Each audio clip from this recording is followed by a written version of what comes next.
We are all children of earth. Kids, moms, dads, aunts, uncles, grandmothers, grandfathers. We are all children of earth. The earth is our mother. Mother Earth is for all of us.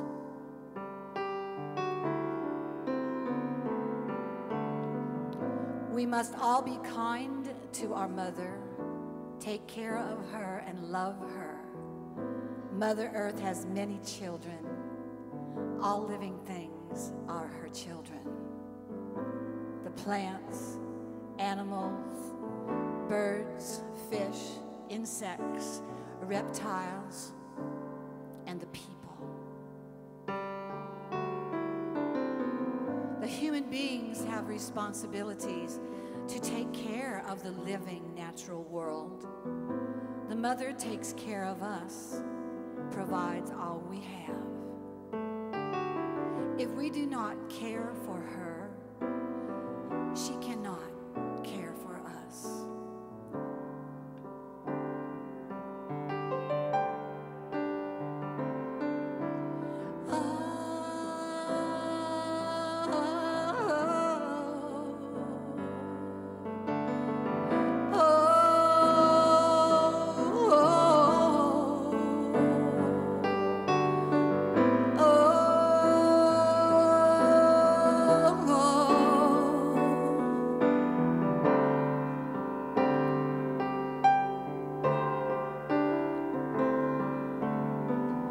Human beings have thoughts and can act on these thoughts.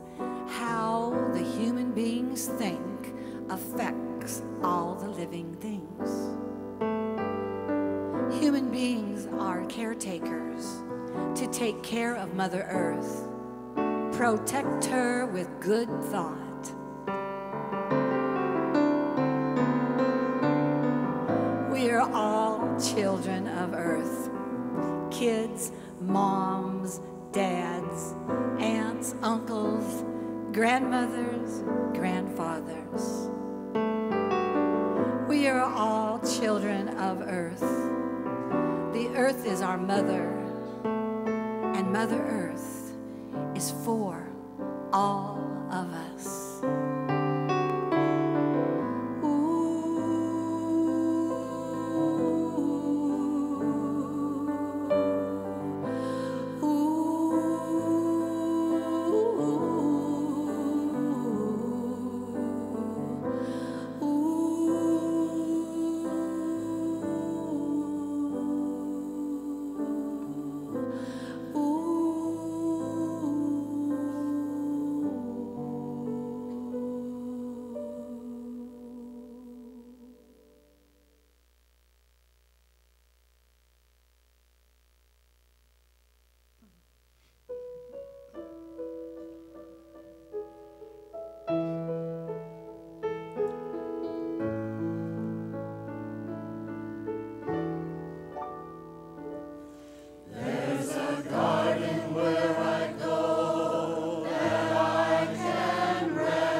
the Seaside Choir.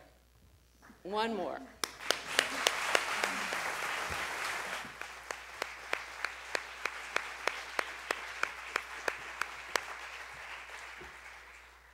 Well, good afternoon. We want to get the cheers out of the way first because this is a great day. It's a day that we've all gathered and we're going to remember the life and the acknowledgments and all of the accomplishments of Reverend Fran Loskota-Christ. This is an interactive memorial. You are welcome to clap and sing and be part of it. And I wanted to be very clear with you how welcome you are at the Seaside Center for Spiritual Living. I'm Reverend E.J. McDuffie, and I've been asked to be your mistress of ceremony today. And I've been asked because I want you all to be very clear that this memorial service was created, dictated, directed, and produced by Reverend Fran herself.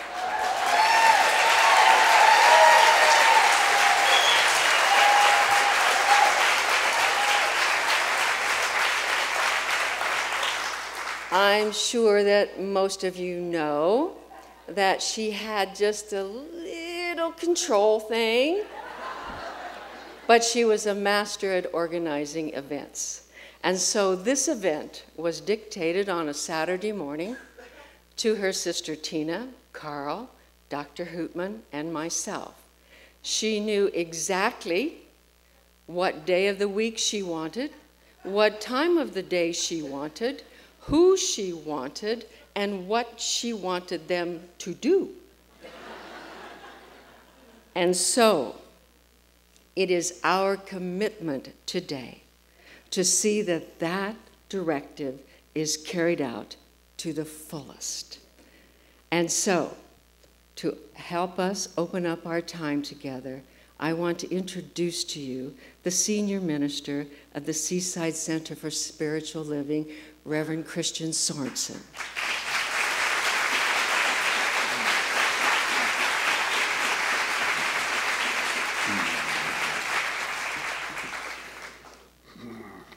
You're looking good. Little did we realize what an affirmation that was for her and a confirmation for her that supported her for so many more years, for sure.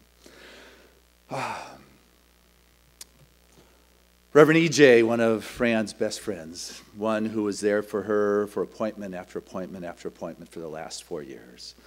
One who was her colleague and classmate as she went through the school of ministry. One who sat here Sunday after Sunday listening to the music. I don't know if she heard the message, but she was always here for the music and took Fran to her appointments and was just truly by her side through thick and thin. And so an honor to have you be the mistress. But I step into this place right now where I can just feel the love. Hearing the choir sing from their hearts, feeling Fran smile, experiencing the joy and the celestial sounds that move through this time. I know truly the blessings of the divine is upon this moment as we come to celebrate a life that was well lived, one of an individual who lived on purpose and touched many, many souls. For that blessing of God continues to touch our hearts. And so as we come here together today to honor the wonderful life of Reverend Fran, I know truly that the divines blesses us in this togetherness. That truly the wondrous Spirit lifts each of us to a greater realization of the gift and the manner in which we have been touched. For truly that time shared with Reverend Fran grows more wonderful within our hearts and our souls. For we have been in the midst of a powerful presence that has made a difference within our individual lives.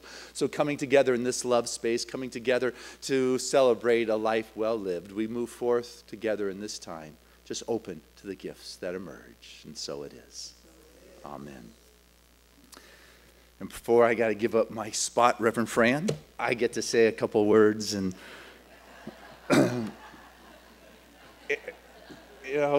Reverend Fran and I spent a lot of time together in the last 9 years. Wednesdays before choir practice, Tuesdays from 11 till 2, Sunday mornings from 8 until 1. 3 times a week we got together. My life is a lot richer because of that. Strong personality for sure, but truly a wonderful partner in the creation and the sculpting of all the artistic expressions of Seaside over the last decade. She was clear as to what she wanted, and so was I. And if you ever sat on a contrary position to Reverend Fran, it was not pretty. She quit more than once. But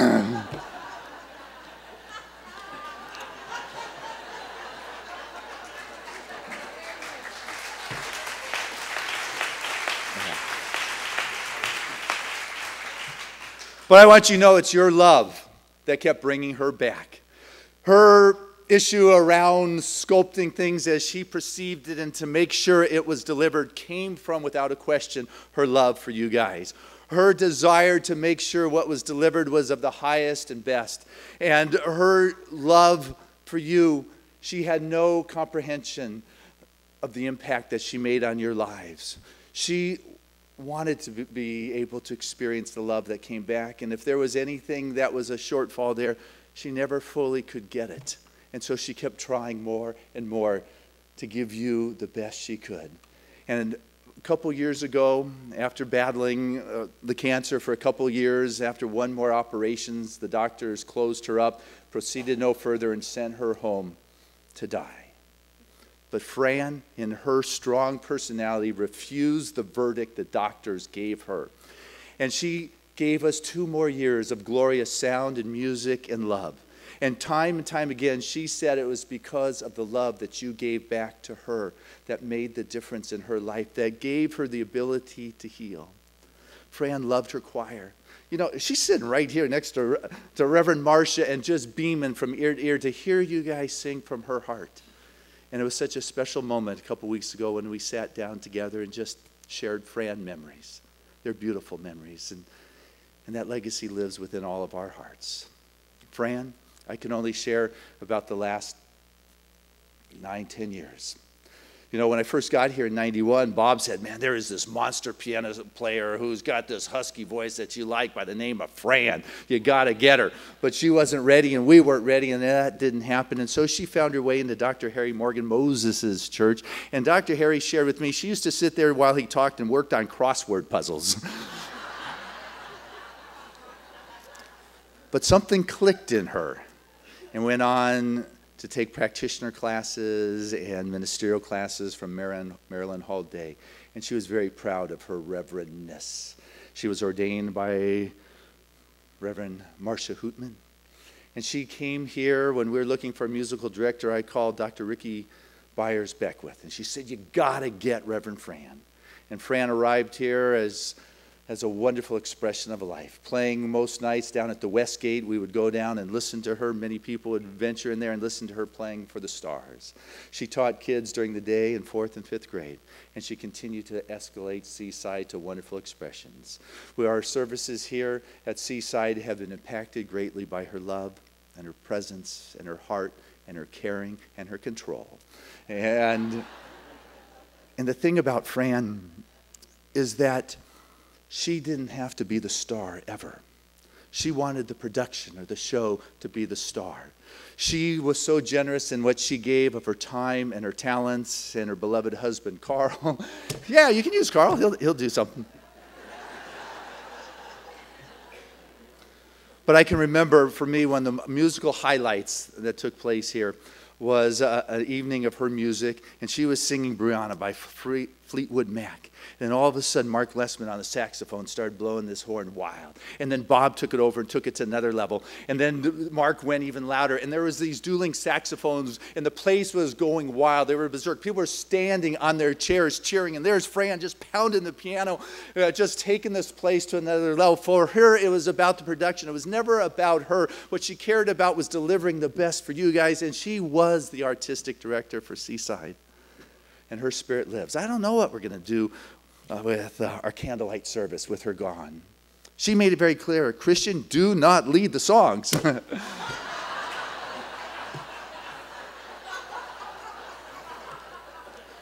So today, and into the future, she'll still be directing us from the other side.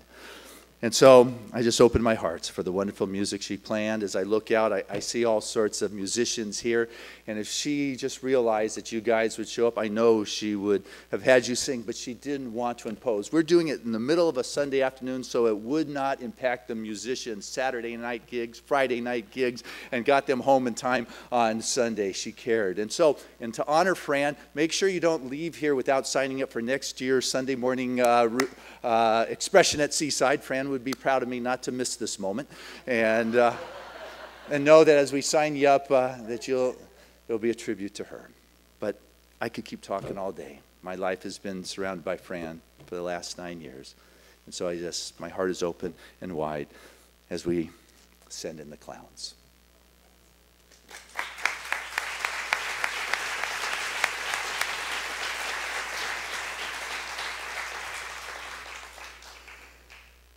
I want you to be very clear that Fran's directive was this: I want more music than words.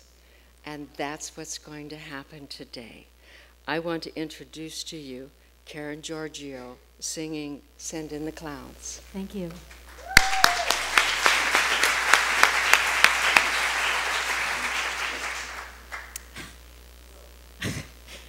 I was asked to say a few words, mainly because I did not get to do a sound check, and for that, Fran is not happy.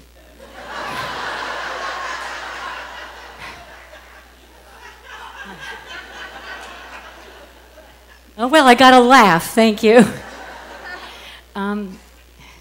This is a very bittersweet day for me. I get to share what Fran loved so much, and she would have been so proud of the choir. She loved you guys.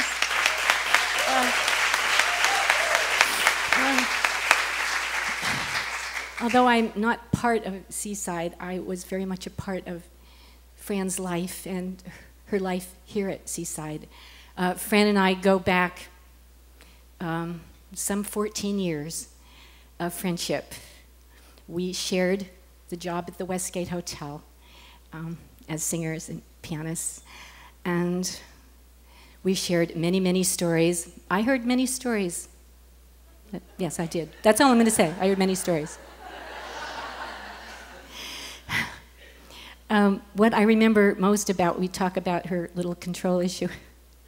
As I said, we shared the job at the Westgate Hotel, and it was very, very different from what, of course, what she did here, which was so remarkable that she had both those gifts that she could do. But she had that little teacher thing in her, and people would come in to this lounge that was very small, held no more than 50 people, and of course they would chit-chat now and then. Well, Fran got her little glass of water and her spoon and was ding, ding, ding, ding, ding, ding. Attention, please. So, I think the sound is fine, thank you.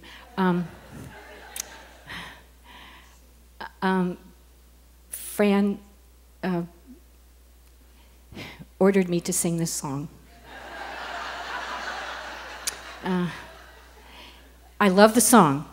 I probably would not have chosen it to do today, but this is all about Fran. And I concur that she planned every moment of this day. Thank you.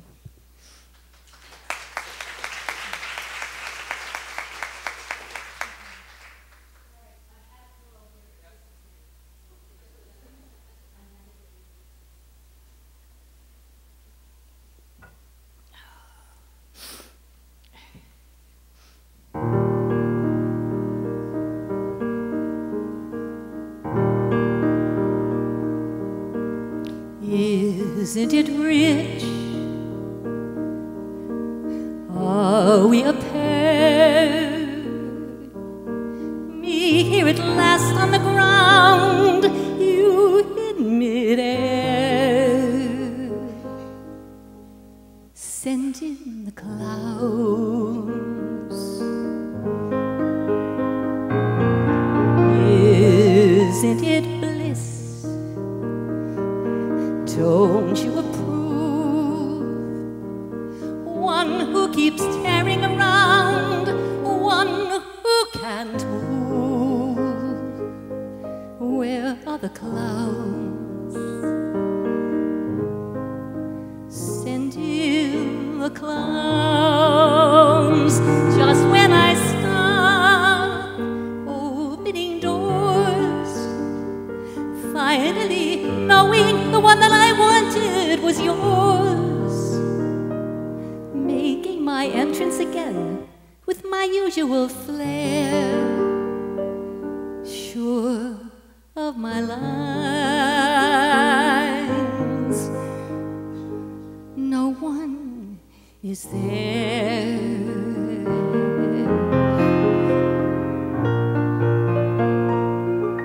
Don't you love farce? My fault, I fear. I thought that you'd want what I'd want. Sorry, my dear. But where are the clowns? There ought to be clowns. Don't bother, they're here. What a surprise! Who could foresee I'd come to feel about you how you felt about me? Why, only now when I see that you've drifted away. What a surprise. What a cliché. Isn't it rich? Isn't it queer? Losing my timing this late in my career.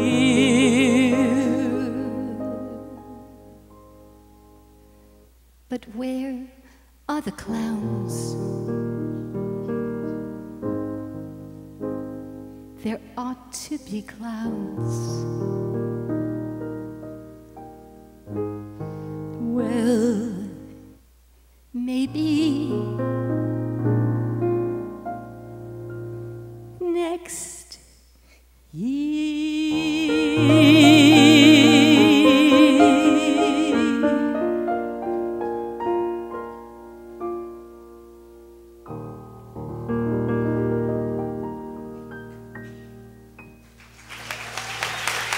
Thank you, Fran.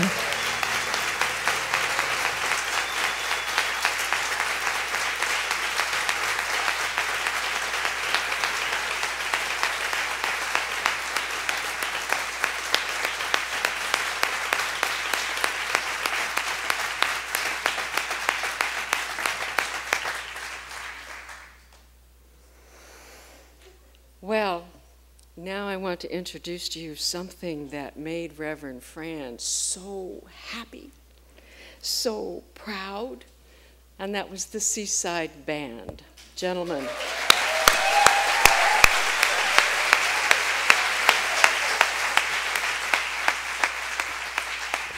Let me take this opportunity to thank you guys for coming. What an incredible turnout. This is really very special.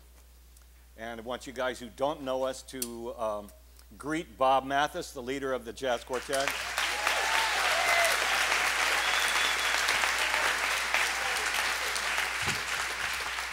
Behind him is Jerry Reba on drums.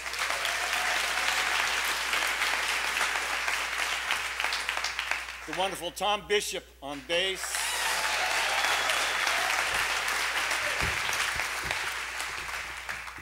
And my name is Lynn Willard. I play piano.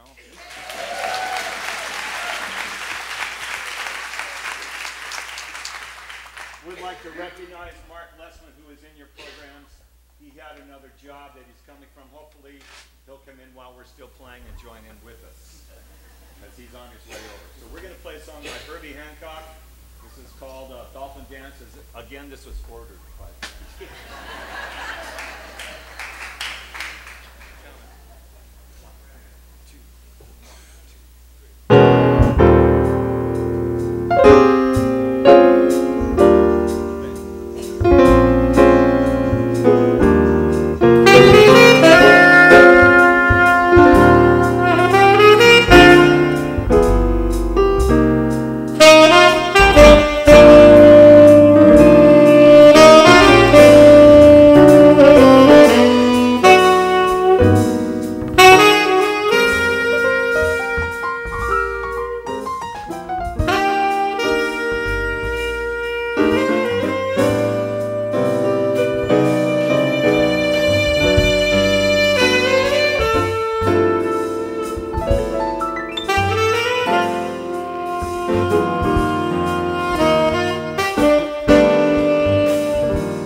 Seaside Band.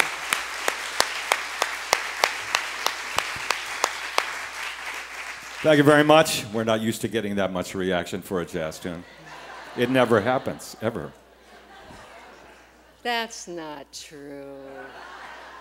That's not true. A little bit. One of Reverend Fran's good friends, favorite person to play with in her life for a long time. I want you all to welcome Mr. Aubrey Fay, and he's going to sing Watch What Happens.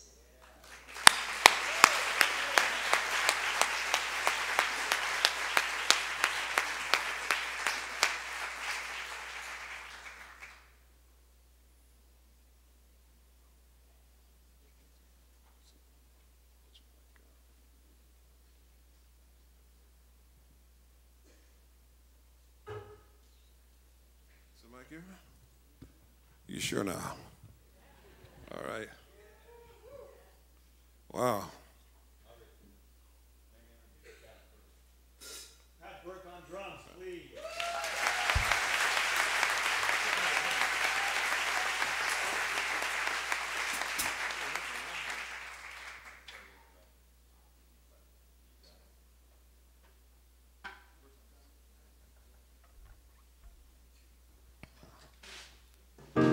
Walk around with this guy, I'm not used to this. I want you guys, and this is my first gig, all right? You know, I want to say that Fran would be very proud. All of you turned out. I mean, I knew her very, very well. I met her in 1985, if you can believe that. I was playing down in the Gaslamp Quarter. And I had a drummer at the time. He kept telling me, he says, you know, I have this friend of mine, and I just want her to come in. And is it okay if she sets in? I said, well, can she sing?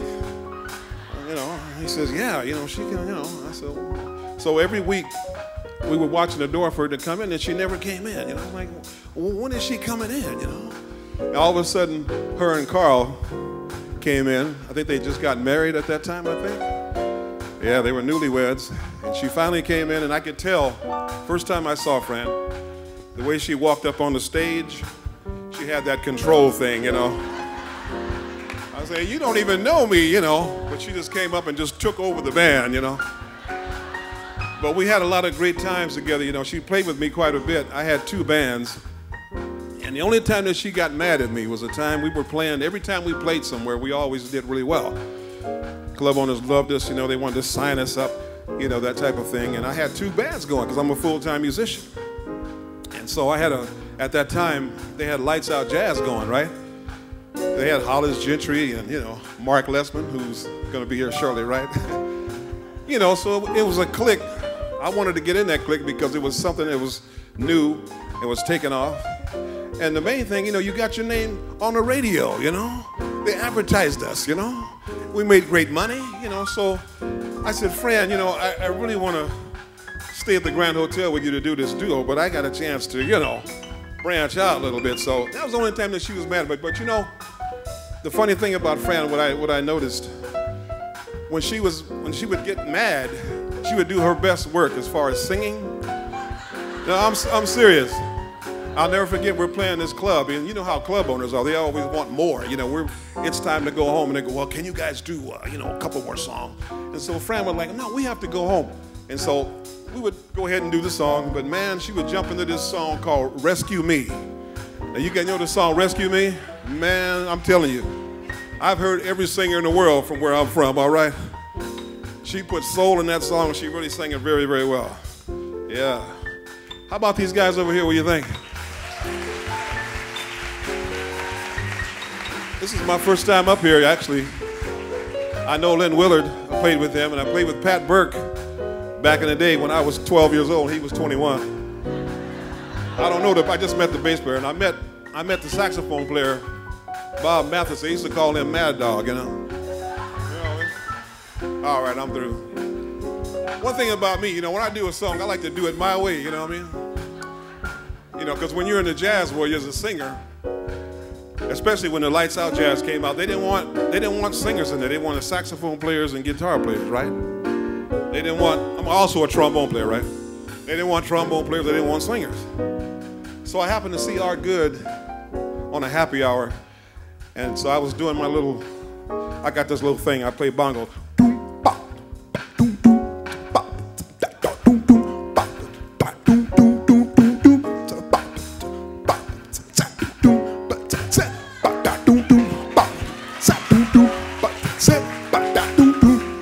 So he heard me do that, and he said, I want you in the, you know, so I got into Lights Out thing, you know.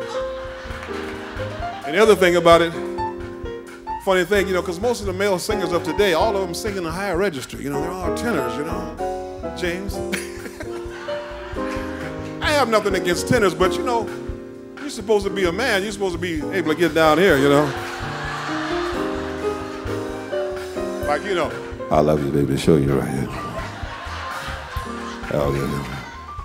So you got to be able to get down there, James, you know what I mean? All right.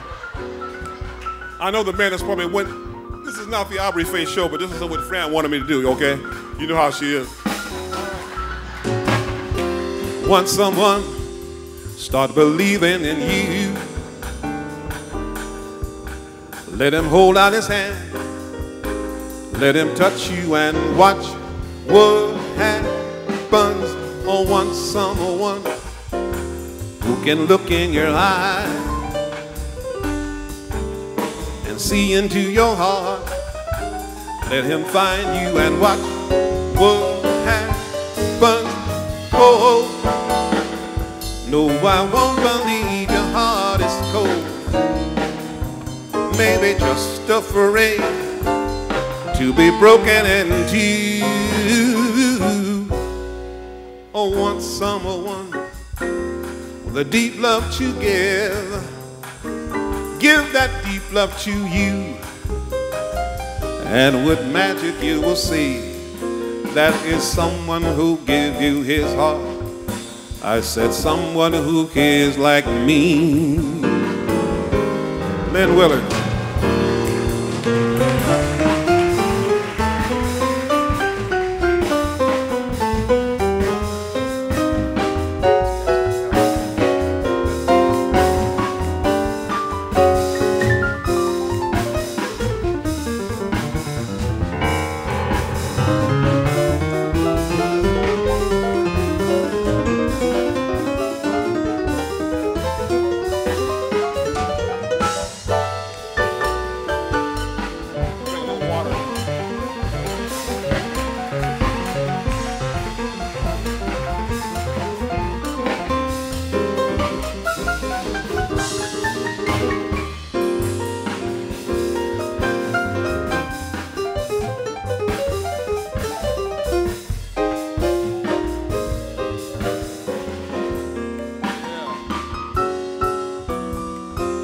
For these guys one more time.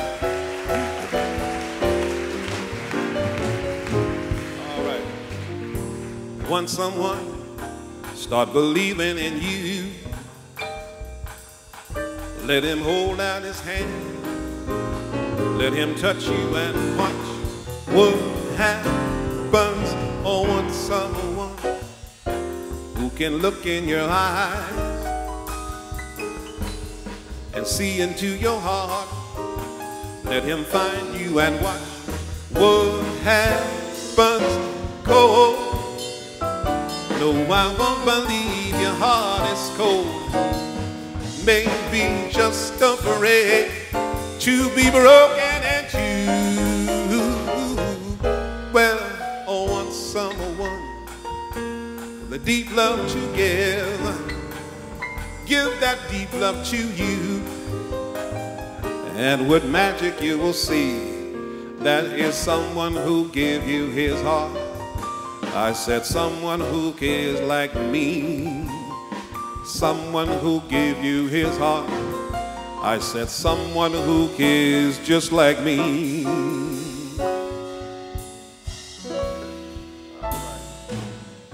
Thank you.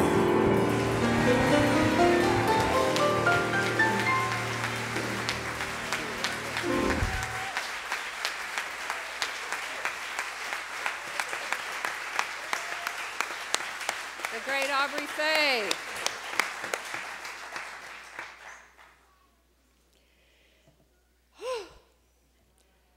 Well, take a deep breath. And here we go. Because the next person I'm going to introduce is another half of Reverend Fran, the one that kept her anchored to the earth, the one that kept her on the straight and narrow. I want you please to welcome Carl-Christ.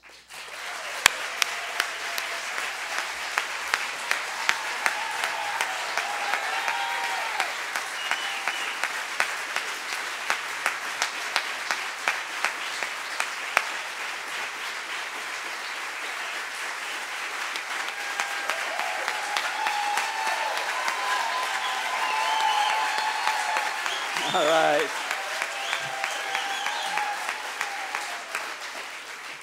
Oh, thank you all so much. And thank you for coming. And thank you for Seaside for being here, and Reverend Christian for being the leader here of such a house filled of love.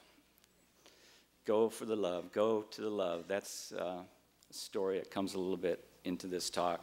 I wrote this stuff out, so I'm just going to get right to it. So Fran wouldn't want me up here babbling too long.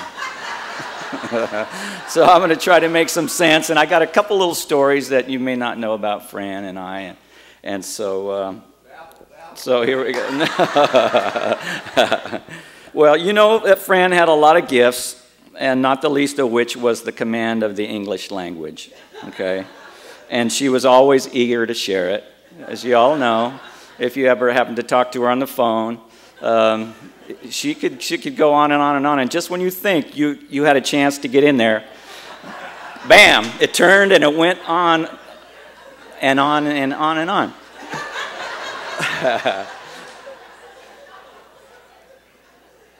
But so for our 35 years together or so, she did most of the talking, so now I guess it's my turn to do a little bit, all right?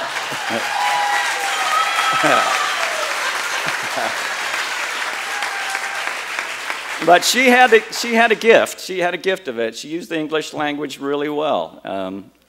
She was heartfelt. She took classes, and in some of the classes they talked about the impeccableness of your word, right? And that's what she stressed, and that's what she strived for. And also when she sang, too, the words were really important to her. If you noticed when Fran would sing, you could understand every word that she sang. She sang it so beautifully, but she wanted you to know what she was singing about. She just didn't pick songs because they sounded good. She picked songs because they meant something to her at that particular point in time.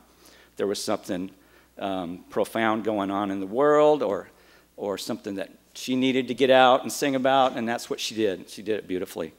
For starters, Fran was an artist, and she used her words that way, and an artist's perspective guided her in how she approached her life.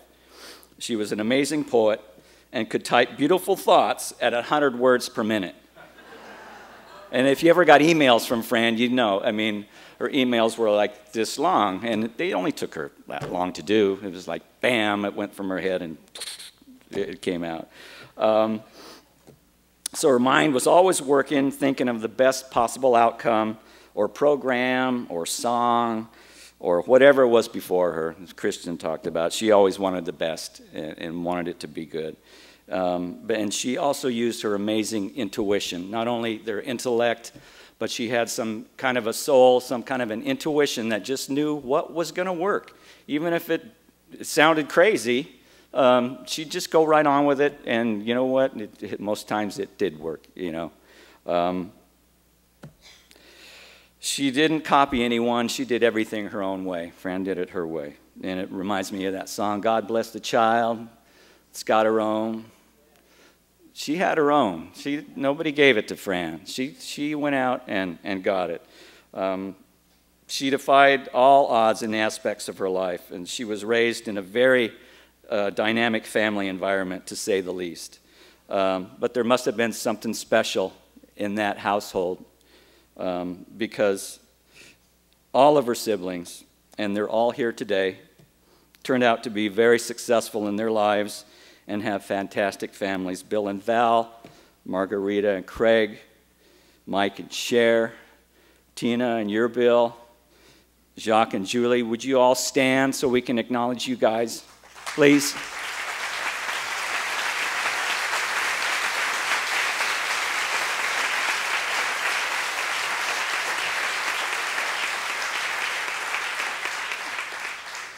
Yeah, you guys are great. I love all you guys. Yeah. Fran had the talent and the drive and the looks and the personality of, say, like a Lucille Ball or Carol Burnett or Roberta Flack or Joni Mitchell and Goldie Hawn. You know how Goldie Hawn, on Laughing, would talk a mile a minute and then change subjects and go on and on. It was just so cute. That could have been Fran. And given the right opportunity, she could have been just as successful as any of those artists. Yeah. High school, she won talent contests, was the best Spanish-speaking student in the high school. Her favorite class was chemistry, of all things. Is Mr. Roberts here, Bud? Bud Roberts, except for music class, of course, Bud. Bud, would you stand, please? This is Fran's high school music teacher from Fallbrook, California, Bud Roberts.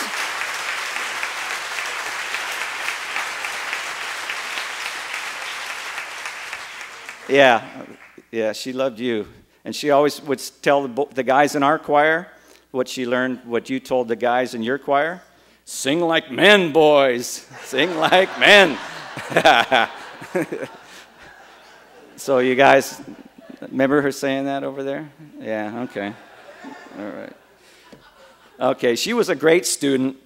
She loved taking classes, would have loved to have gone to a university, but the opportunity was just not there for her. So at 16, she moved out and began making the journey on her own, okay? She could always play the piano, even though she had very little formal training. Her talent at the piano was awesome. And she grew and practiced and wanted to get better and better. It was about 5 years ago, I think, she enrolled at UCSD in jazz camp, right? And I went on for a couple of weeks during the summer. And little did she know, it was mostly for like teenagers and college students. So she showed up there with instructors like legends in San Diego, Charles McPherson, Peter Sprague, Mike Wofford, et cetera, and they're all asking Fran, what are you doing here? And as Fran was there, she was trying to become a better jazz player, learn the theory behind the stuff she was already playing, and learn new stuff. And, of course, she had a blast, and all the kids loved playing with her, I think the only time Fran's mind wasn't working was when she was performing songs, especially in the last few years. It seemed to me that music would start right here and just come out of the hands onto the keyboard. Nothing in the way, just straight from the heart, from the soul. I don't know how she did it. It was like breathing for her to play that piano. And it's just awesome to behold. I'd be at home listening to her play, and I'd be out in the yard doing something, and I'd have to come in and go, man, what was that? Yeah, that was beautiful. She said, I wrote that yesterday. Do you think I should use that for a call to worship tomorrow? I said, yeah, they'll love it. They'll like that one. And performing was very special for Fran, too, and she gave 100% all the time. And she wanted to take us all along for the ride toward professionalism and greatness. She wanted that out of all of us. And performance also meant accompaniment, and nobody accompanied you better than Fran did. She wanted the most for that person that she was performing with, and she did it with such humility, always wanting the other person to shine. While performing at the Westgate in San Diego, Fran developed many relationships. One of those was with a man who wrote a lot of his own songs, Bernie Siegel. I'd like to invite Bernie Siegel up to talk about some of his experiences with Fran. Bernie had a club up in Santa Monica where people came and sang, very popular spot, and he would come in, and one of Fran's favorites to accompany. So let's have a hand for Bernie Siegel.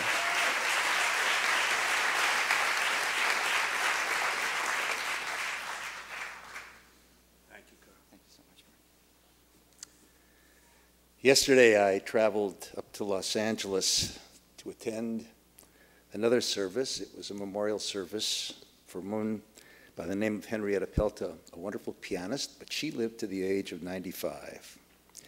And today I'm here to give great recognition to another pianist who didn't live that long, but who, during the time that she did live, impacted a great number of people in many different ways.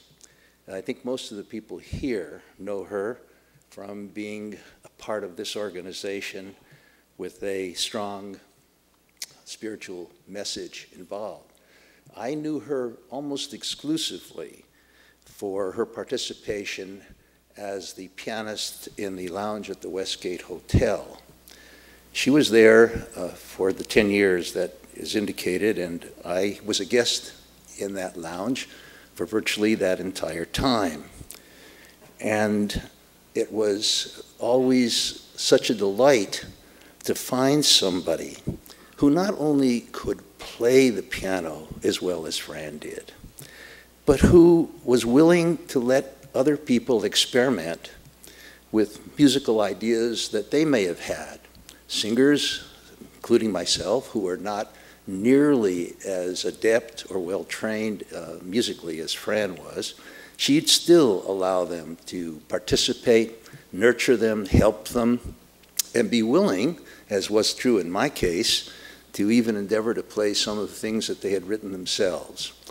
So over that period of time, I got to see her perform regularly and often, and it was just amazing to see the variety of people that came through there, the number of people that she had to deal with, the people who presented her with music that she may never have seen before, including myself, and you watch her tackle it all and do it with great finesse and great aplomb and with great enthusiasm, and helping that person such as myself all along the way.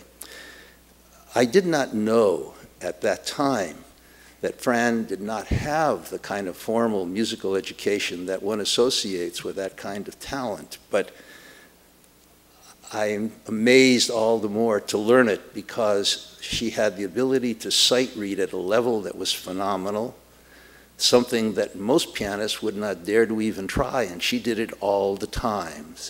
For a singer, that's a real blessing. On top of which, she was willing to try to transpose it in the key that they sang it, which is, for any of you who are musicians or who sing, know how daunting a challenge that really is. But there she was out there trying it. I would be remiss if I didn't mention the two instances that came up during the course of that 10-year period that if Fran were to tell you today were the least pleasurable for her, but nevertheless memorable. I will tell you now. On one instance, there was a singer who was not called upon by Fran. She had heard him before.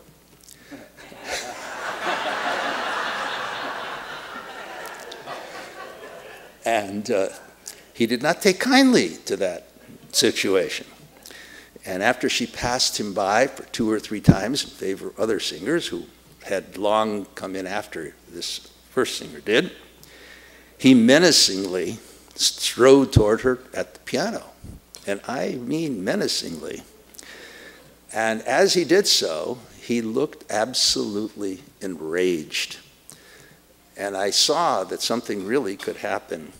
So I walked over to the other side of the piano, and I stood there confronting him face to face. And just as I thought he was about to explode, he finally backed off. But it was a very tense moment. In the restaurant business, they would say he was 86th from the Westgate Hotel. Never to be seen or heard from again. Yeah. On the other occasion, a very, very famous Broadway singer came to the Westgate Lounge and sang that night. You would all, I'm sure, recognize his name. It was from the star of the Broadway show Camelot. His name was Robert Goulet. He came in, he sang a song, Fran accompanied him, and then there was the tip jar on the piano. He walked over and politely took $1 and walked out of the Westgate Hotel.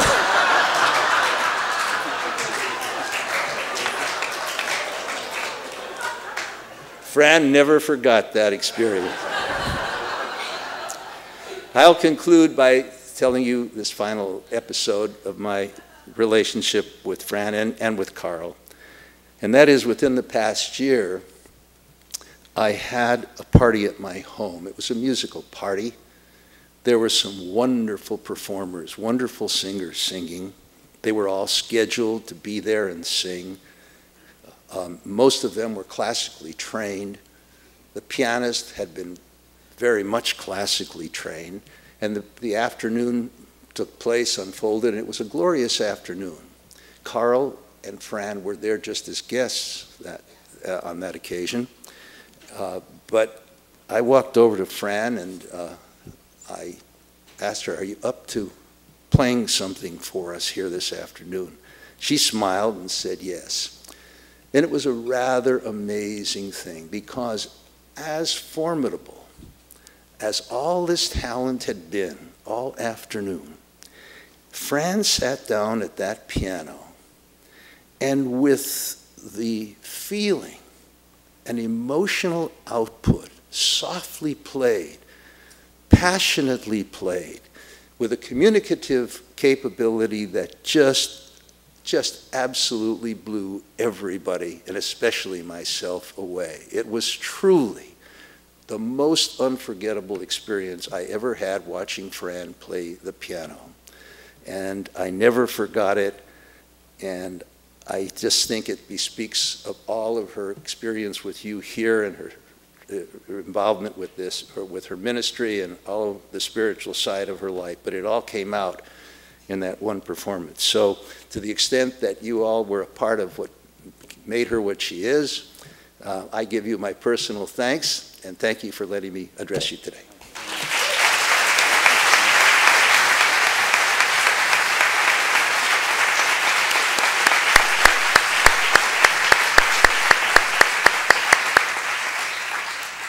Thank you, Bernie. Thank you. Yeah, as Bernie stated, there were many people that came through the West Gate, a lot of famous people. She was there playing one night, and people were just listening to her, and the guy came up. Tony Bennett had been working in town, and the guy came up and said, let me sit down and play. You know, I've been listening to you play and sing. Let me sit down and play one for you. It was Tony Bennett's piano player. Wanted to accompany Fran, so that's the kind of respect she got. That's the kind of performer she was. Let's see. Music brought Fran and I together. I was a waiter in a restaurant up in Carlsbad. Fran was working there with another group. Scotty was part of that. Scotty Pease is here today. Scotty, good to see you. Been a while. We would exchange notes, and Fran was the entertainment. I was a waiter. I started bringing in my bass guitar and sitting in with her and Scotty at the end of the shift, and one thing led to another, and we started our own little group, and then a lot more. We started going out, and it just kind of worked out that we were destined to be partners, Fran and I. On a trip, when we were going out, we took a trip down to San Miguel. There's a little place, a surfing place down near Ensenada called San Miguel, a trailer park. After surfing during the daytime, we went into town. We had dinner at this place called Calmarisco, having lobster tacos, fish soup and stuff. And Fran hit it off with the waitress, you know, speaking Spanish. She loved to speak Spanish. She was really good at it. But the waitress, Nellie, hung out with us. We ended up closing the restaurant and started in another bottle of wine. Nellie ended up inviting us to her house. When the restaurant was closed, we went over there. She introduced us to her kids, two young kids that also liked to surf. Her husband was a fisherman, commercial fisherman, was out on a trip. So I made an appointment. We made a date with the boys to come over to San Miguel in the morning and go surfing with me, okay? So we found our way back to San Miguel that night, and when we got back, Fran noticed her wallet was gone. And went, oh my God, she was fretting that what happened to my wallet.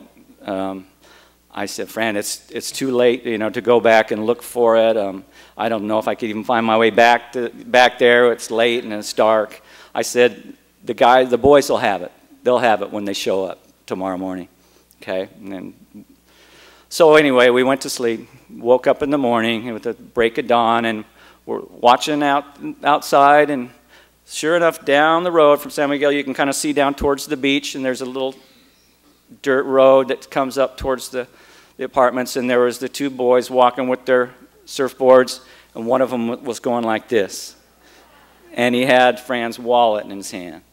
So that Fran, right away, she knew there was something that we could bring to each other. So, you know, she kept the note. This was from Nelly, the waitress. Amiga Francisca, buenos días. Fue buena suerte que me encontrara su bolsa hoy en la mañana, tirada en la calle. Posiblemente usted la tiró al subir a su carro. Le deseo suerte. Nelly Jimenez, San Miguel, Ensenada. This is something that she kept. It was very special.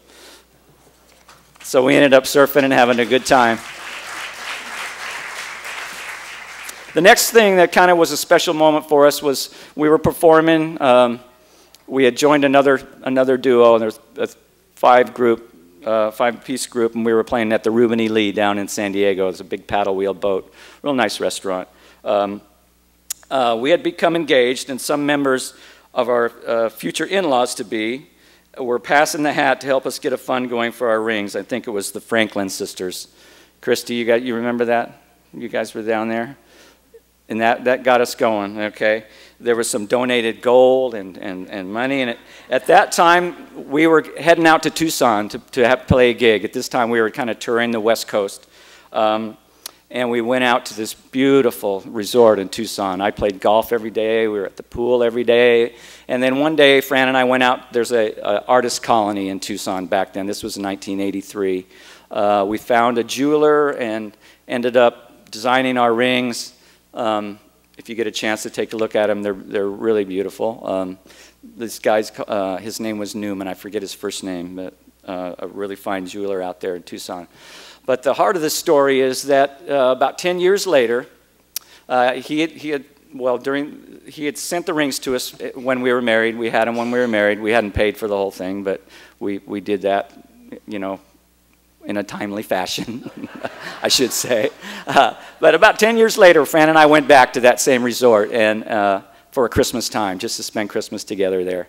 And it was a Christmas Eve, and we looked in the phone book there in the hotel room and found that he had moved his gallery to a different place in town. So Fran said, "Let's go over and see if we can find him." You know. So we drove out there on Christmas Eve and found the place. We're walking up to the door of the gallery, and there was a note on the door: "Closed for the holidays. We're going to be back, you know, January 2nd or 3rd, something like that." Oh shucks, we missed him.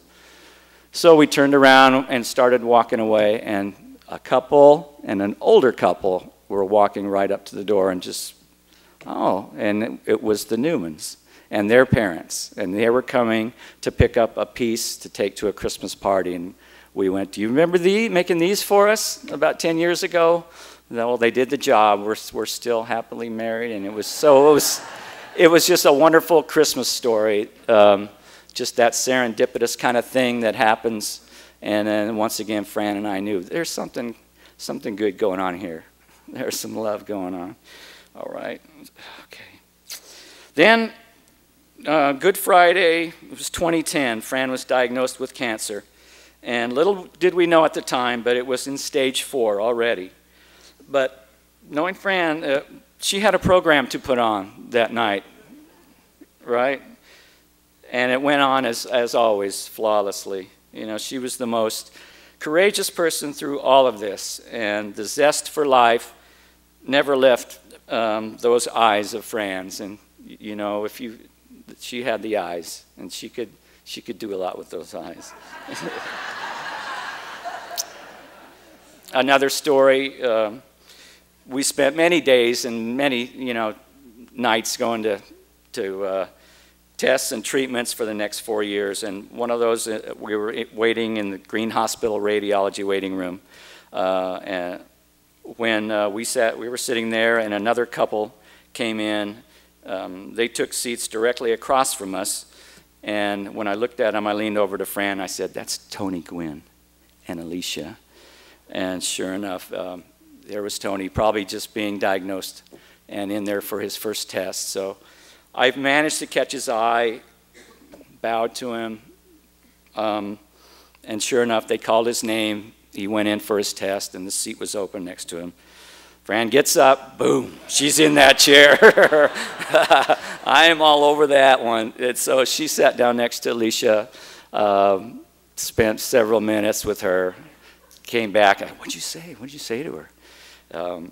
And she said, Fran gave her her card, and they talked about this and that, and said prayers for each other.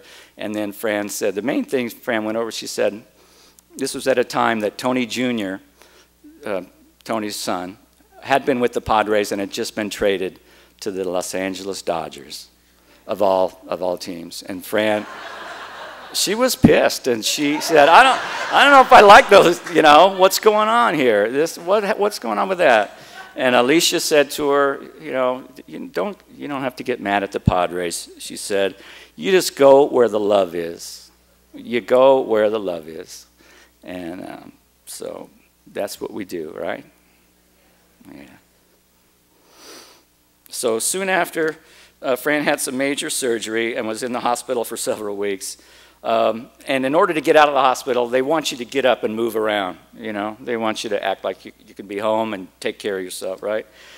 So Fran said, well, I'll get up and walk around if I can walk out to that piano out there. And in Green Hospital, there used to be a grand piano that anyone can play. And during some of the treatments and some of the visits there, Fran would go in and play, and people would listen to her play, and the headsman people would come joining around. But on this occasion, she managed to get out of bed. She had the gown on. She had pulling the IV with the good stuff hooked up to it. I mean the really good stuff. So she's walking up to the piano, sat down, head down, and started playing the piano. And people started looking and listening. And the nurses were kind of behind her, like this, going, hey, that's my patient. That, So she even in that kind of, frame of mind, whatever, physical condition, she could still play, and it was something to believe. Okay.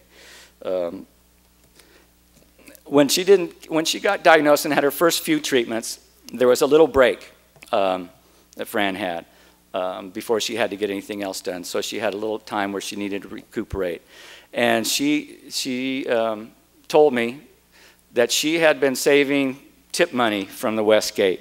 Some went in one bag, and other went in another bag that we used during just our own budget kind of stuff.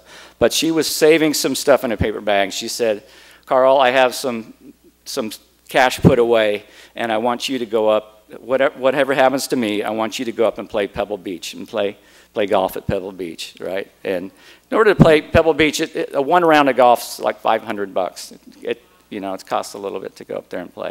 So as it ended up, with this little break, we both went up. And I said, let's just go up there now and play. So I called up, made a starting time, and we went up. They got Fran in a cart and wrapped her up in a blanket. This was in July, and I don't know, in Pebble Beach it's cold. It can get cold and windy up there in July. So they bundled her up. She had a stocking cap on. The coffee cart came around, and she drank out of that. I played golf. And I think that experience, just breathing that air and that environment, she was so happy. I was so happy. We just had an awesome time, and it was really healing for Fran. And so we ended up doing that 3 years in a row. It was just a great feeling. I think going and doing that every year, it was just wonderful. And nobody could have, if anybody could not afford to do that 3 times a year, it was us. But so if there's anything any of you out there want to do and think you can't do it, do it. Because you can't.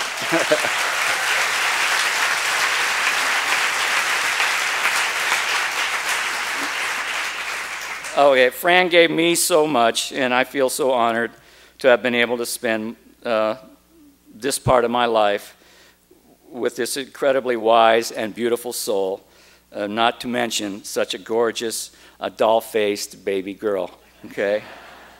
Fran touched so many people everywhere she went during her short time on this planet.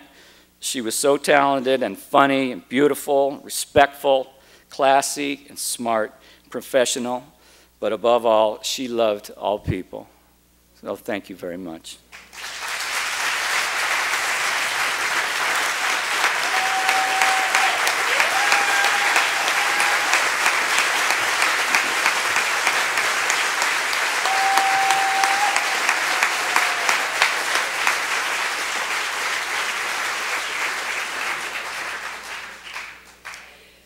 Christ, a man among men, strong, powerful. Reverend Fran was very clear about the next performer. She was top on the list. Please, she said, have Tina Meeks sing I'm Satisfied. My friends, please welcome Tina Meeks.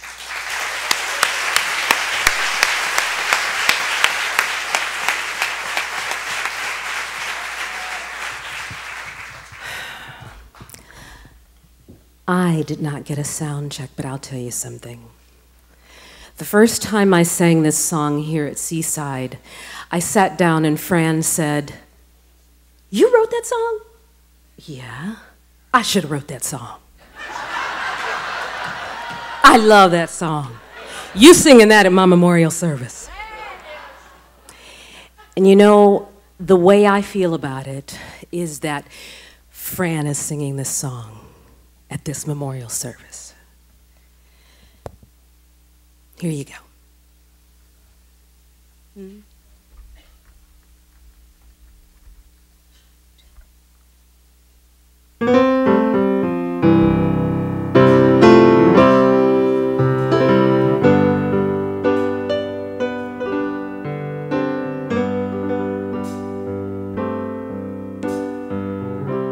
Thank you.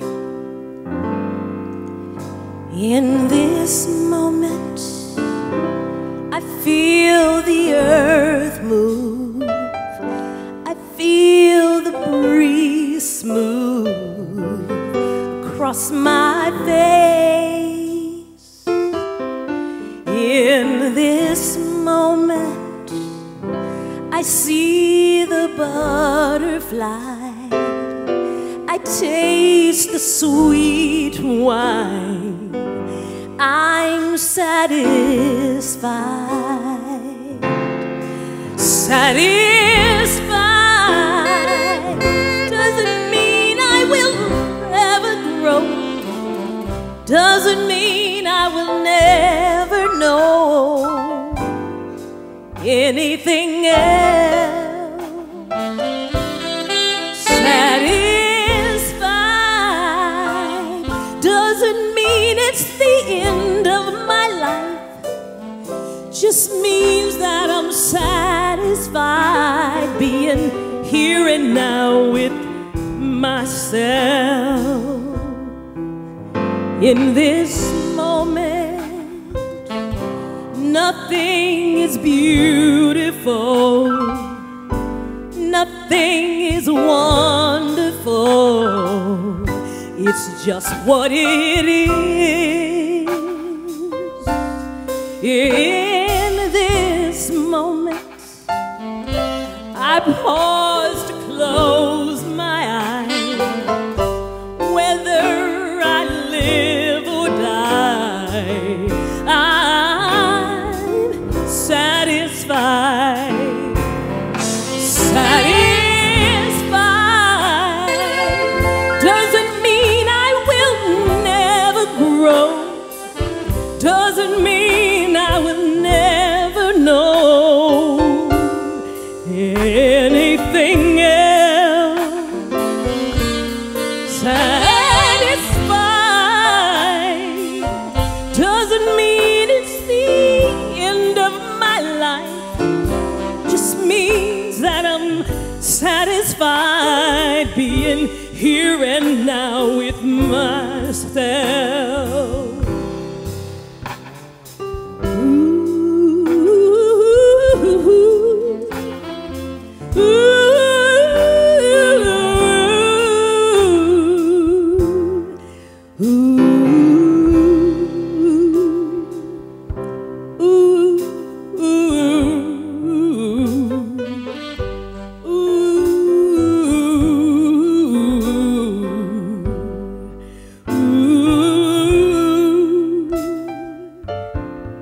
In this moment, I pause to close my eyes, whether I live or die.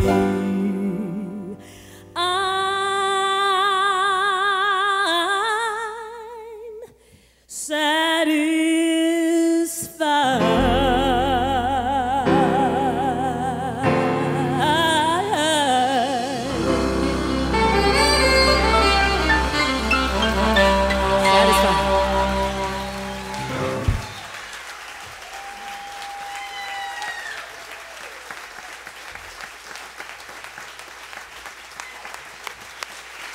The great Tina Meeks. Did you feel it? That's all that matters. That's all that matters.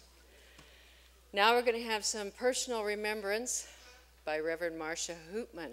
Please welcome her. Dr. Hoopman. You got nothing?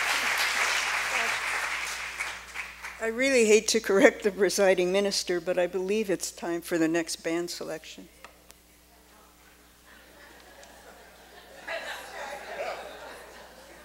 Well, who knew? You knew?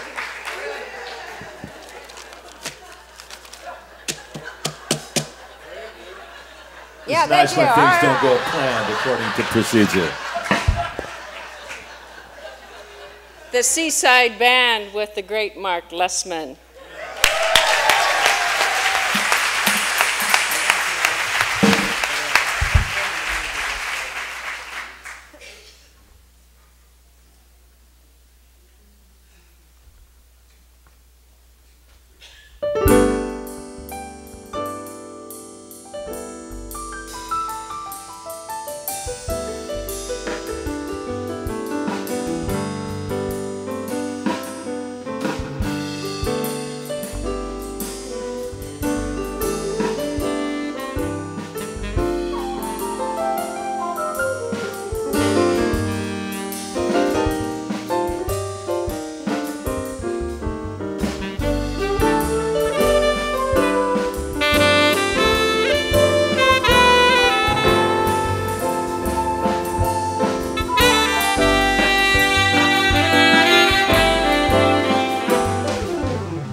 Seaside Band, Mark Lessman. I want to also give credit to our third drummer. We use 3 drummers here at Seaside. Hollis Hassel is missing today. Hollis is 91 years old and he still plays with the Seaside Jazz Quartet. So let's give it up for Hollis as well. Hollis, I know, would like to be here. I'm sure he's here in spirit. God bless you all. Thank you very much for coming.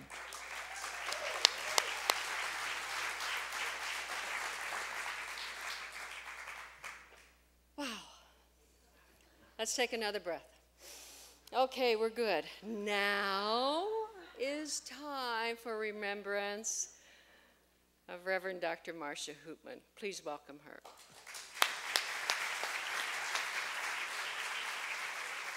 I'm going to stand right here because I don't think I can see over the podium, actually.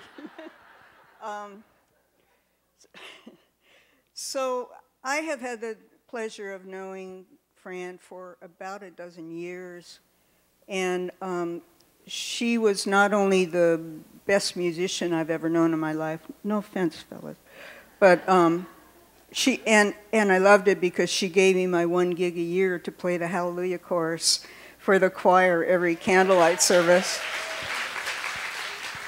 She was one of the most giving, generous people I've ever known in my life. And even, you know, we would sit at chemotherapy on Wednesday, and she'd say, yeah, I have to do this Sunday. And I'd say, Fran, you know, I know that you're so valuable and they love you, but it's okay if you're not feeling well. And she said, you don't understand, I have to serve. She kept saying that, I have to serve. And she did, and she served well. But what she taught me most of all, and Carl alluded to this, she was the most courageous person I've ever met in my life. I could not believe what she went through and how courageous she was, no matter what happened. And she also did have this little control issue, as we've talked about. And the Sunday after she passed, I looked on the website because I thought, well, I'll look at the podcast to see what's happening.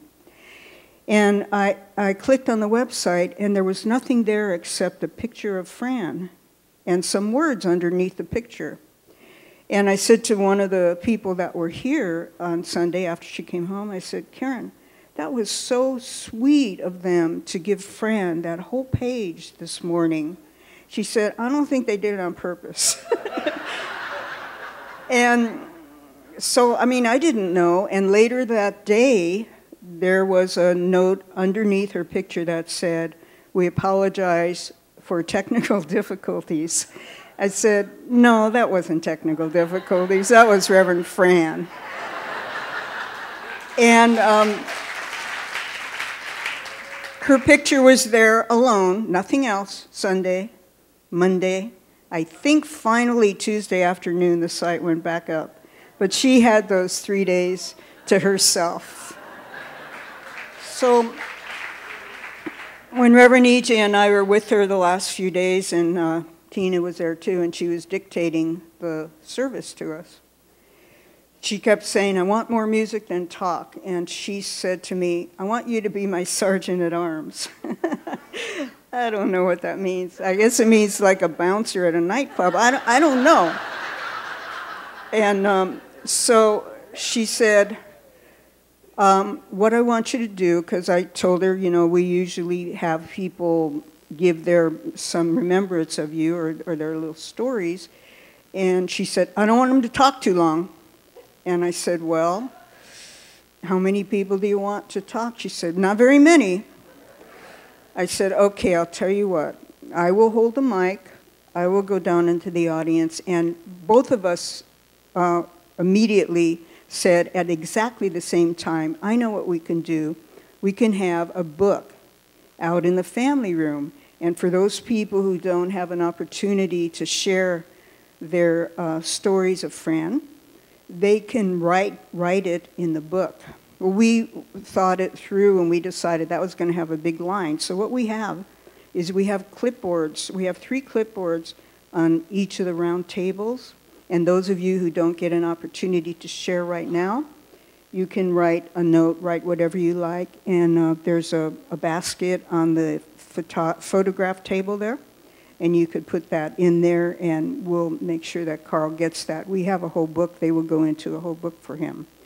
So I'm going to go down into the audience. I think I'll probably start with the family here. And I'm going to hold the mic. And, and if you go on and I happen to back up and pull the mic away from you, please don't shoot the messenger. I'm just following Reverend Fran's directive here. So who would like to say a very few words?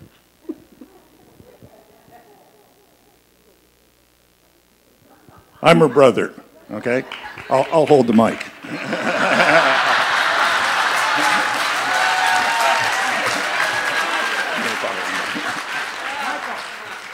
It's a family trait, okay? That's just the way it is. You're going to have to live with it. Now, wait a minute.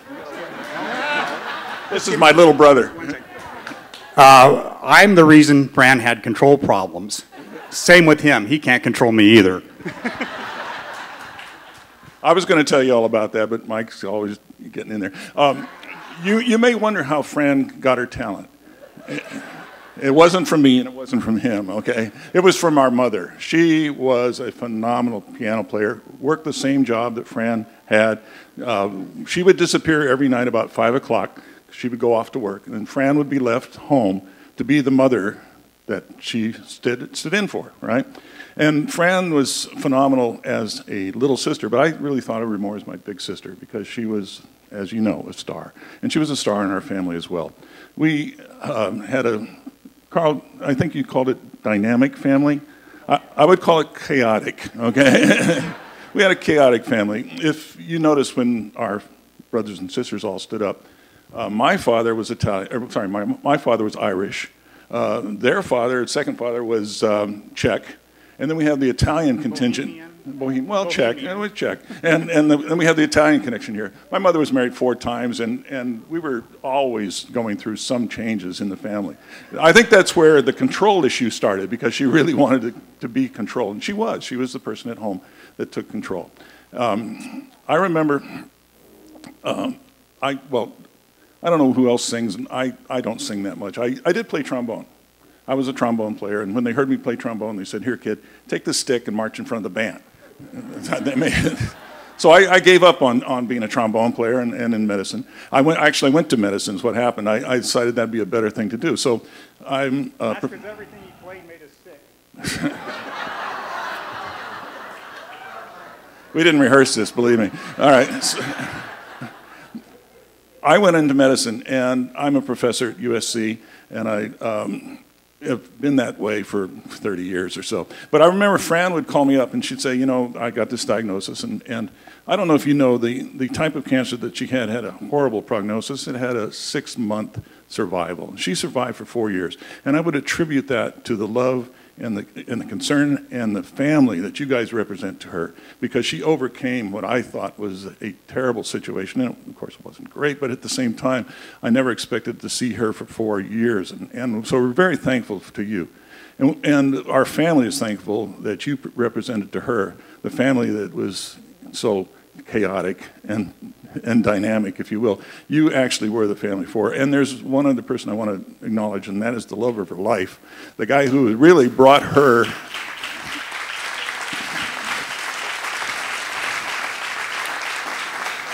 Yeah. Carl is a phenomenal person. He's a great brother-in-law, but what he did for Fran was to bring out of that chaos a love-centered relationship that we are eternally grateful for. And we are very proud of you. It is our honor to have that. But anyway, I want to say one more thing. Okay, now I'll give it right back to you. Fran would call me up and she'd say, "Bill, you know, I got the diagnosis." And I said, "Well, what did the doctor say?" And he said, "Well, he wants to do this." And he suggested this, you know, chemotherapy. And I said, "Well, what'd you say to him?" And she said, "I told him what he should do." I told him to do this and do that. And she did. She did that over and over again. Well, so that we are so grateful for you to be here tonight and today. I am honored to be here and just to see the love that you represent. It was extraordinary. It warms my heart. Thank you very much.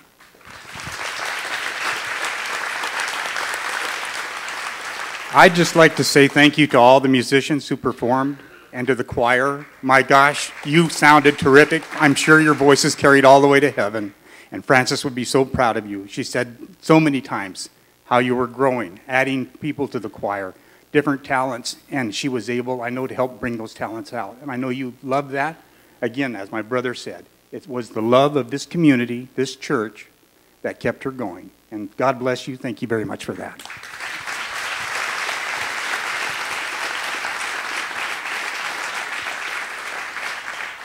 You guys did really good. Thank you. Anybody else would like to share anything about Reverend Fran? Gentleman in the balcony here. The mic, will you promise to give it back to me? I'll be quick. Yeah. For those of you who don't know me, my name is Ray Davis, and I'm in... It was about 4 years ago that I began coming here to sing at Seaside. I live in Los Angeles with my beloved Lori there. And the first time I came here, I did not see Reverend Fran. I did not know that she was sick. I couldn't have known by talking to her over the phone, that enthusiasm, that voice. Anybody who's been on the phone with her, you know what I'm talking about. And of course, she did most of the talking. But I've fallen in love with this community and fell in love with Fran and Carl, the kindest, most generous people. I thought Fran was awfully generous as a musician, phenomenal. I loved hearing her sing, and I would tell her that I loved hearing her sing. And every time I would tell her, she'd say something akin to thank you, something that sounded like it should have been a thank you, but then she'd turn it right back around to talk about me. That's Fran. And when I heard that she had passed, actually when I'd read that she had passed, I cried. Y'all don't know, but I don't cry for nothing. But the phenomenal loss that I feel was quickly replaced by a warmth of knowing, having had the opportunity to know her. And I'm really grateful today because this sort of represents a full turn. Gia Chambodi, who sang this morning for service. One of my great friends, and there she is, Gia. She is the one who referred me to told Reverend Fran about me. And then I, in turn, told Reverend Fran about my dear friend, my sister Arne Batson back there, who has also sung here. And all three of us are here, are able to be here today. So I'm grateful. Thank you very much for this time. And that's about it.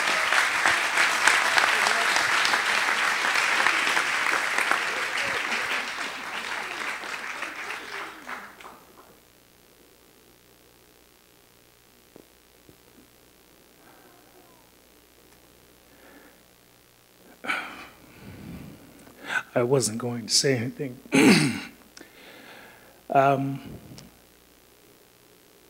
Fran brought me to New Thought. 2003, and I met her at the Westgate. She was real good about letting everybody know that too.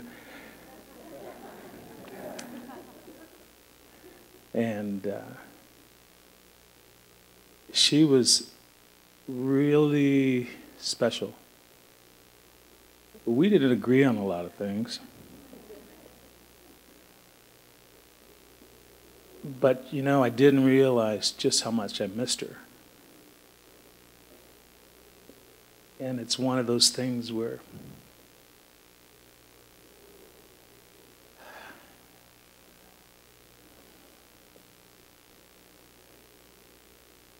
I didn't get to say goodbye.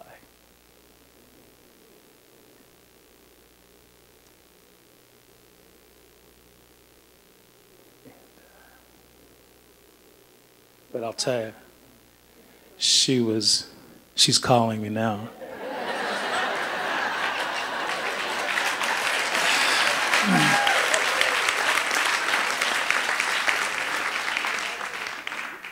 She was amazing. When Bernie came up and he said earlier that she could play anything for anybody, she could. She could play it in any key. Just tell her what you wanted and she could do it. I sang with her for a lot of years. And I do miss her.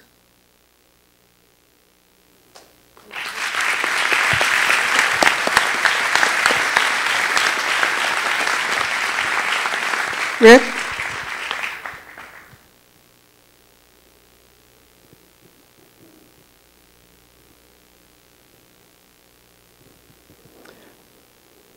I've been with the New Thought movement since the 80s in Los Angeles, but when I moved here in 1991, hi Tammy, Fran is the one who brought me back in and brought me back home to this again. Fran and I had a very long, special, close relationship for many, many years, mostly at the Westgate in the beginning, but then with all of you here. And Fran and Carl and Charlie, their wonderful dog. We all spent many, many hours together playing and singing and doing things that were connected with the church, but just being friends. And Fran is one of the most loving, special, giving, generous people you could ever meet. And I didn't get to spend a lot of time with her towards the end. And the one day that we did speak was not a good day for Fran. But I know what we meant to each other, and she was so giving of her talent and her time. And we shared many bringing it home to Seaside holiday shows here where she and I would host together, and just had such spontaneous times with Mark Lessman. Where are you, Mark? Just singing songs out of nowhere, and Mark stepping in and playing, and they were just amazing musical moments that we've had here, and those are things I will never forget. But the one thing that I want to tell you all about Fran is Fran never really considered herself a singer, and she would confide that to me a lot. And I have to tell you, she surrounded herself with the most amazing talent and singers over the years, and nobody was as good as Fran. Fran could sing a song from her heart and raise the roof like nobody, with such soul and emotion that I've ever known. So we all love you, Fran. We want you to know that. And she was just, if you don't go away with anything today that you didn't know, just know that how much she loved this community, and for us, how much we loved her, everything she gave us. Thank you. Thank you, Rick. So, okay, we're going to have one more person, and after that, Reverend E.J. is going to continue the service for a few minutes. We're going to sing Fran home, and go out and have refreshments before they melt. Hi, my name is Judith Malone. I met Fran at the Westgate several years ago, and I must tell you that everything that I've heard you say about her here today is so true. She was one of the most kind, most giving persons I've ever met. When she would accompany me with singing, she would always give her all. She was not the type of person that liked to toot her horn. She liked for you to shine, and that's what I loved best about her. And I must also tell you that I'm from El Centro also, and that was one of the topics of our conversations a lot of times, that we were both, at least she had lived in El Centro at one time. I am from El Centro, and I just wanted to say that Fran invited me here several times, and I am so happy that I am here today to meet all of the people who have shown the love for this woman who deserves it all. Thank you.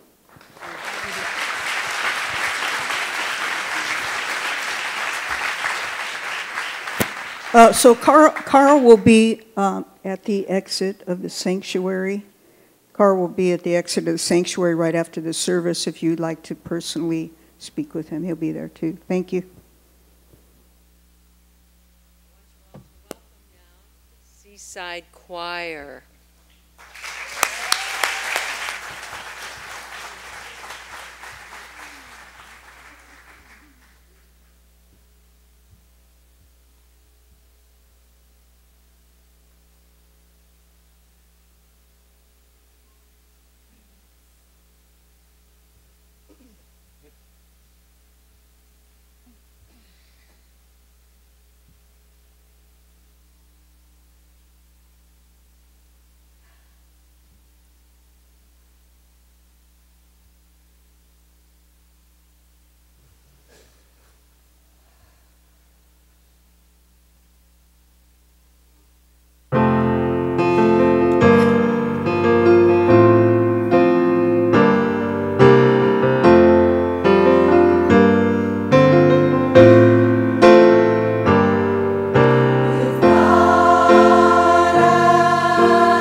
the Seaside Choir. Wow. Well, we're coming to the end. My friend is gone, not forgotten.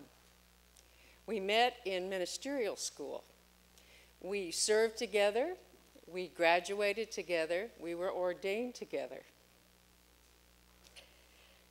And we talked every day for 17 years. Every day. Think about talking to Fran every day.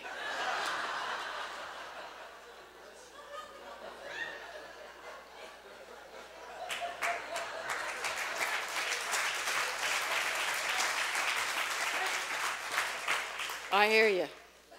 I hear you. Well, she called me Eej. Apparently, those two initials, EJ, were just too much. And I called her Franny Banani, just because I like to call her that. And every day we talked, we laughed. We found something to laugh about through her treatments, through her surgeries, through my surgeries. We found something dark and distorted or light and cheery, but we laughed every time we talked. And I want you to know how much she loved you, and I want you to know how very important this was to her. This whole memorial service was so important.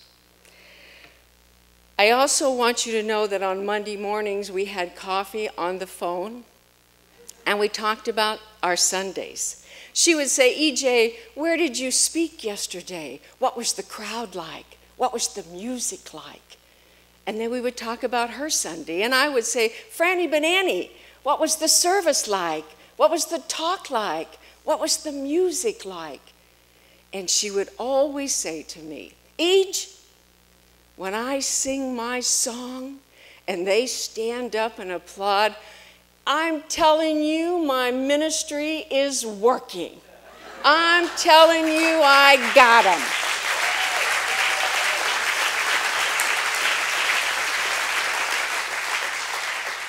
And she got you. So that's how we're going to end up today. We are going to heal ourselves. Because Fran would say, when they stand and applaud for me, they send my spirit higher. They send my spirit to heaven. And that's what we're going to do. We are going to listen to her sing, I Release. And we're going to stand and we're going to clap. And when she hits that high note, that end of that high note, we're going to cheer and whistle, and we're going to send her spirit higher. We're going to send her spirit home. We're going to send her spirit to God. My friends, I want to introduce to you the one and the only, the amazing, Reverend Fran Loskota-Christ. There was a time in my life I thought I had to do it all for myself. I didn't know the grace of God was sufficient. I did not know the love of God was at hand.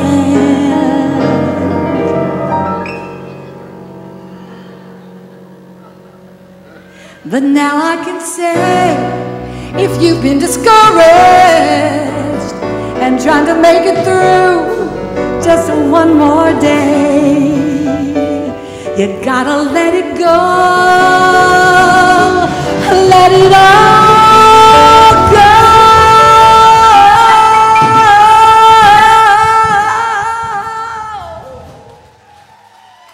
And this is what we have to say. Come on, I release and I let go. I let the Spirit run my life. And my heart is open wide. Yes, I'm only here for God. You know there's no more struggle, no more strife. With my faith, I see the light. I am free in the Spirit.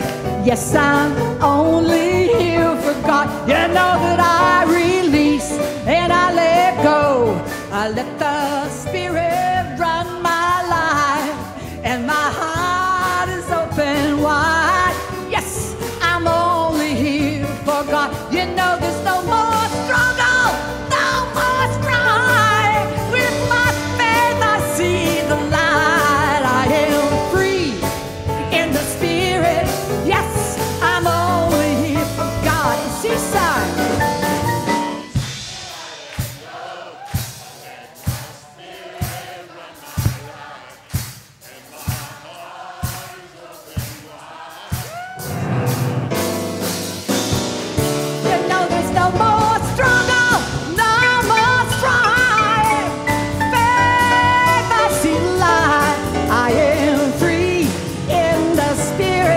Yes, I'm only here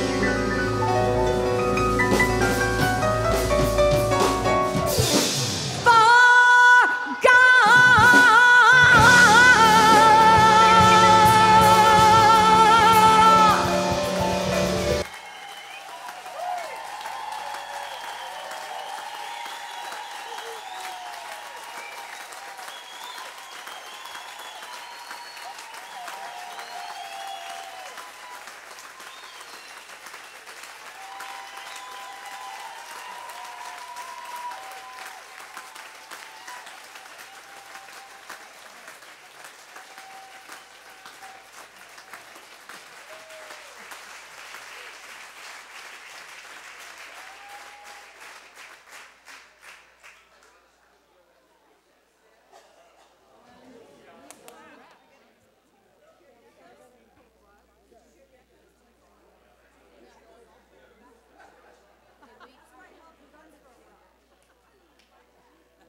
It is not I, but the Spirit within, who does these things that come before me. It is not I, but the Spirit within. Glory to God. Glory to God.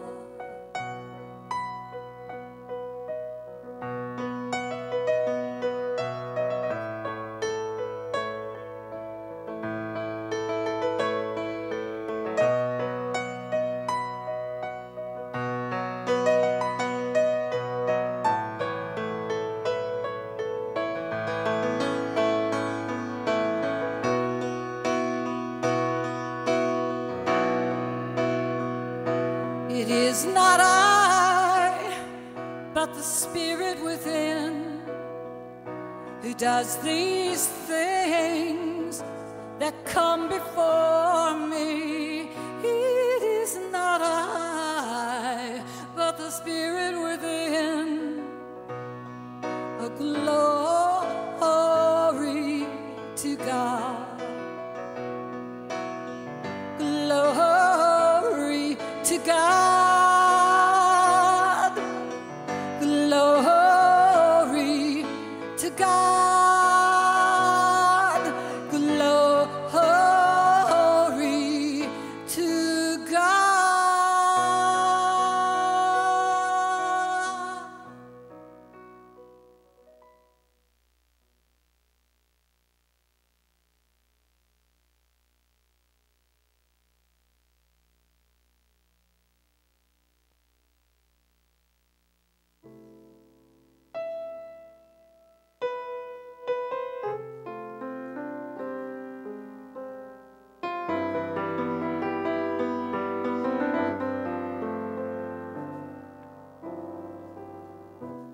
Fairy tales can come true. It can happen to you if you're young at heart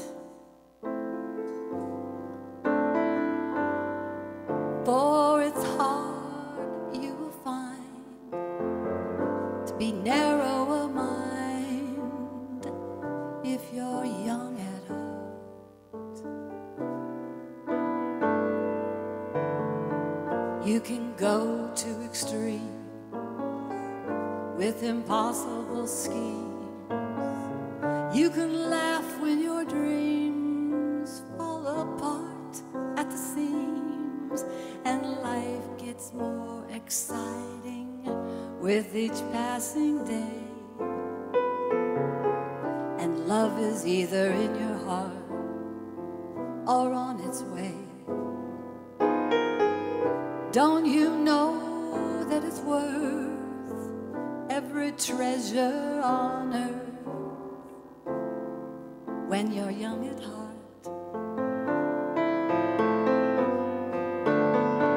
For as rich as you are, it's much better by far to be young at heart.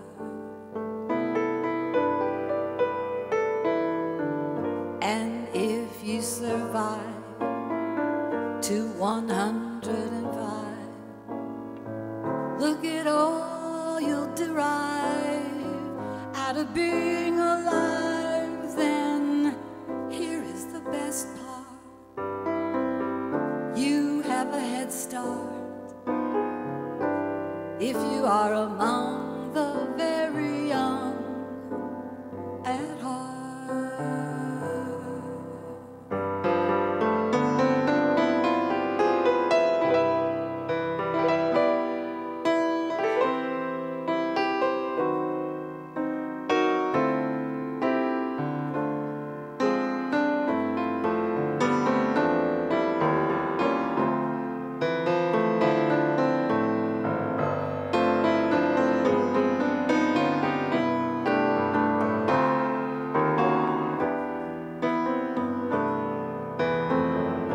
And if you should survive to 105,